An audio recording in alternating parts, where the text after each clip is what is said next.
السلام علیکم دوستو، آج کا ہمارا یہ ویڈیو صلہ رحمی کے متعلق ہے۔ جی ہاں، صلہ رحمی یعنی رشتہ داروں کے ساتھ اچھا سلوک کرنے پر اللہ رب العزت کتنا خوش ہوتے ہیں، اور اسی کے برعکس قطع رحمی یعنی رشتہ داروں کے ساتھ بدسلوکی کرنے پر اللہ رب العزت کتنا ناراض ہوتے ہیں، یہ آج اس ویڈیو میں ہم جانیں گے۔ میں ہوں آپ کا بھائی محمد مزمل۔ چلیے یہ ویڈیو شروع کرتے ہیں۔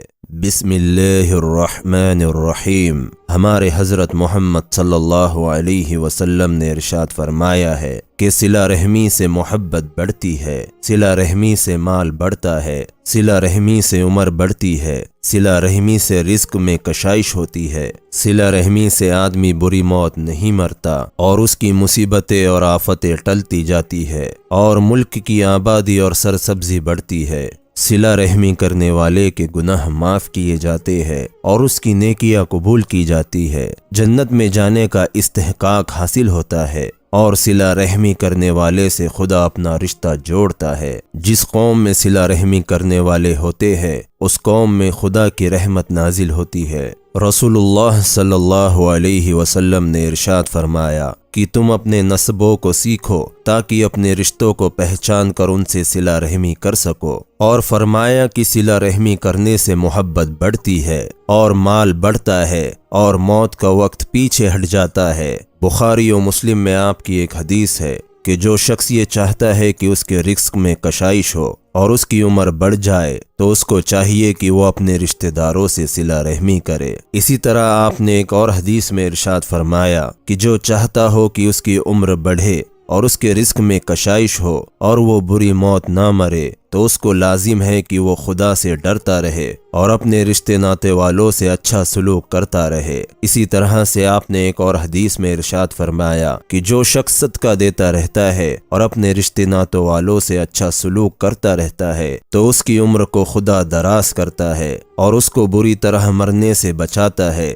اور اس کی مصیبتوں اور آفت کو دور کرتا ہے۔ بخاری میں ایک اور حدیث ہے جس میں آپ نے فرمایا کہ رحم خدا کی رحمت کی ایک شاخ ہے، اس سے خدا نے فرما دیا ہے کہ جو تجھ سے رشتہ جوڑ لیں گا اس سے میں بھی رشتہ ملاؤں گا، اور جو تیرے رشتے کو توڑ دیں گا اس کے رشتے کو میں توڑ دوں گا۔ اور فرمایا کہ اللہ کی رحمت اس قوم پر نازل نہیں ہوتی جس میں ایسا شخص موجود ہو جو اپنے رشتے ناتے کو توڑتا ہو۔ اسی طرح آپ نے فرمایا کہ بغاوت اور قطع رحمی سے بڑھ کر کوئی گناہ اس کا مستعذب نہیں کہ اس کی سزا دنیا ہی میں فوراً دی جائے اور آخرت میں بھی اس پر عذاب ہو۔ بخاری اور مسلم کی ایک اور حدیث میں آپ نے فرمایا کہ جنت میں وہ شخص گھسنے نہیں پائے گا جو اپنے رشتے ناتوں کو توڑتا ہے۔ اور ایک حدیث میں آتا ہے کہ رسول اللہ صلی اللہ علیہ وسلم کہیں تشریف لے جا رہے تھے کہ راستے میں ایک اعرابی نے آ کر آپ صلی اللہ علیہ وسلم کی اونٹنی کی نکل پکڑی اور کہا کہ یا رسول اللہ، مجھ کو ایسی بات بتائیے جس سے جنت ملے اور دوزخ سے نجات ہو۔ تو آپ صلی اللہ علیہ وسلم نے ارشاد فرمایا کہ تو ایک خدا کی عبادت کر، نماز پڑھ، زکوٰۃ دے اور اپنے رشتے ناتے والوں سے اچھا سلوک کرتا رہے۔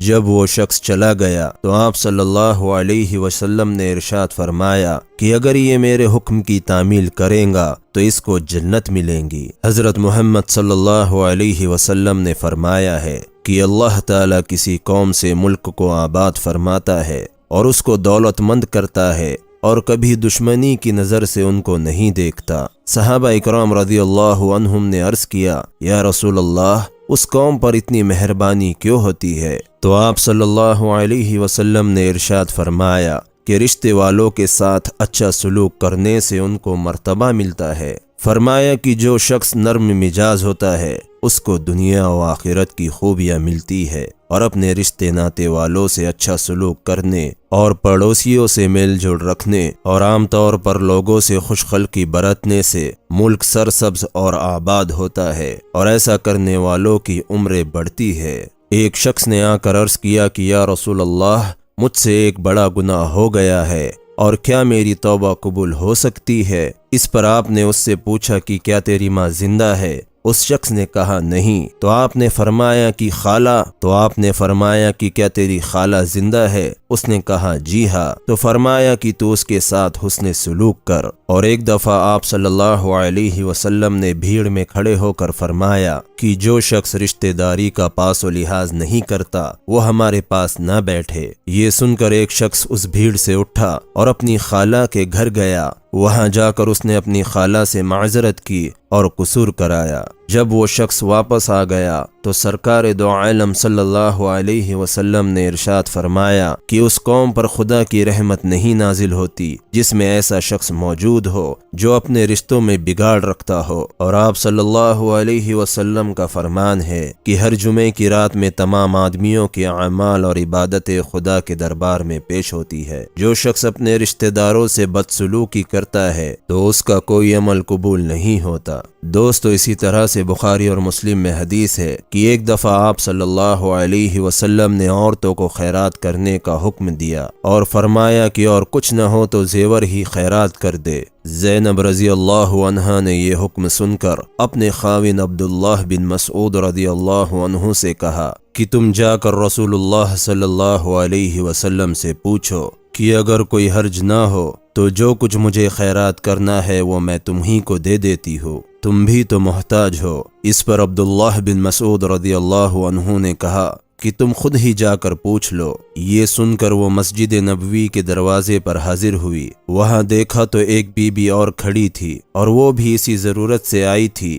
ہیبت کے مارے ان دونوں کو جرأت نہ پڑتی تھی کہ اندر جا کر آپ صلی اللہ علیہ وسلم سے پوچھتی۔ اتنے میں حضرت بلال رضی اللہ عنہ باہر نکلے تو ان دونوں نے کہا کہ حضرت سے جا کر کہو کہ دو عورتیں کھڑی پوچھتی ہے کہ ہم لوگ اپنے خاوندوں پر اور ان یتیم بچوں پر جو ہماری گود میں ہے کیا ہم ان پر صدقہ کر سکتی ہے یا نہیں۔ انہوں نے بلال رضی اللہ عنہ سے چلتے چلتے یہ بھی کہہ دیا کہ تم یہ نہ کہنا کہ ہم کون ہے۔ حضرت بلال رضی اللہ عنہ اندر گئے اور انہوں نے عرض کر دیا۔ اس پر حضرت صلی اللہ علیہ وسلم نے فرمایا کہ یہ کون پوچھتا ہے؟ تو اس پر حضرت بلال رضی اللہ عنہ نے کہا کہ ایک قبیلہ انصار کی بی بی ہے اور ایک زینب رضی اللہ عنہا ہے۔ تو آپ صلی اللہ علیہ وسلم نے ان سے پوچھا کہ کون زینب؟ تو انہوں نے کہا کہ عبداللہ ابن مسعود رضی اللہ عنہ کی بیوی۔ تو آپ صلی اللہ علیہ وسلم نے ارشاد فرمایا کہ ان سے کہہ دو کہ انہیں دوہرا ثواب ملے گا،